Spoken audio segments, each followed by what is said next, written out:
دائمی ذکر کے لیے جیسے قرآن کہتا ہے الذین یذکرون اللہ قیاما وقعودا وعلی جنوبہم، کھڑے ہوئے، بیٹھے ہوئے، لیٹے ہوئے، یہ ذکر کون سا ہے؟ اگر تو آپ ہر حال میں ذکر کریں گے تو کام کون سے کریں گے؟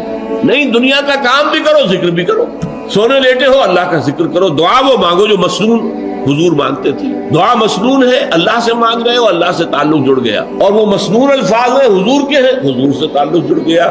صبح اٹھے ہیں تو فوراً وہی دعا الحمدللہ الذی احیانی بعد ما اماتنی والیہ النشور۔ پھر آپ جانے لگے ہیں بیت الخلاء میں، دعا مانگی اللہم انی اعوذ بک من الخبث والخبائث، باہر نکل رہے پھر دعا مانگی الحمدللہ الذی اذھب عنی الاذی وعافانی، اللہ کا شکر ہے اذیت بخش چیزیں اس نے مجھ سے دور کر دی۔ یہی فضلات جو ہے، پیشاب بند ہو جائے تو آپ کی جان پر بن جائے گی، اگر آپ کو قضاء حاجت نہیں ہو رہی جان پر بن جائے گی، لیکن یہ الحمدللہ الذی اذھب عنی الاذی، یہ اذیت بخش چیزیں مجھ سے دور کر دی ہے، مجھے عافیت بخشی ہے، اس کا شکر۔ ہر کام کرتے ہوئے دنیا کا کوئی نہ کوئی مسنون دعا ہو، شیشہ دیکھیے آئینہ دعا ہے، کپڑے بدل رہے دعا ہے، گھر سے نکلے دعا ہے، بازار میں داخل ہو رہے دعا ہے، بازار سے واپس آئے دعا ہے، گھر میں پھر داخل ہوئے دعا، مسجد میں داخل ہوئے دعا ہے، مسجد میں تو جو کچھ بھی وقت گزرے گا دعا ہی دعا ہے، پھر واپس نکلیں گے پھر دعا، کوئی کام۔ یہ ہے دوام ذکر کی جو مسنون ترین شکل۔